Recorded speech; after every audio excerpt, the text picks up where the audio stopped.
Brink of World War III? CJ Post analyzes the Kashmir situation in the backdrop of history. After World War I in the 1920s, League of Nations provided a modest platform for international diplomacy. Tensions were high as the nations negotiated. History reveals that the League of Nations miserably failed because of the biased influences of superpowers, with no dispute resolved. And you know what happened. In 1939, World War II broke out. Millions were killed. Mankind saw a catastrophe like it had never witnessed. And all this ended with the nuclear destruction of Hiroshima and Nagasaki. Right there began the era of the United Nations. The United Nations was founded in 1945 after the Second World War by 51 countries committed to maintaining international peace and security, developing friendly relations among nations, and promoting social progress, better living standards, and human rights. A great deal of criticism towards the United Nations has been documented spreading over 74 years of its history.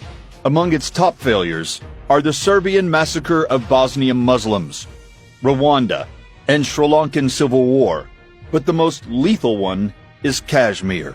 Back in 1948, the United Nations had passed 3 unanimous resolutions in favor of the people of Kashmir for their right of self-determination.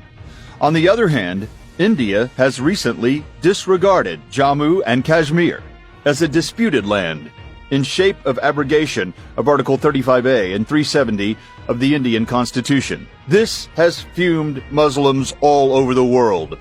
With an immediate tweet from the Organization of Islamic Council, Pakistan is ready to launch its high-powered diplomatic offensive in the United Nations by mid-September. If the UN fails in giving justice this time to the Kashmiri people who have been blinded by pellet guns, killed in thousands, and now cluster bombs are used against them by the Indian Army, what could the results be? With Pakistan and India with a history of 3 wars in between them on the issue of Kashmir, with both nuclear powers now, this may lead to a 3rd World War. But this time, this will not end through the dropping of an atomic bomb. Rather, that will be only a horrific beginning. It seems to be the last chance for the United Nations to save this planet.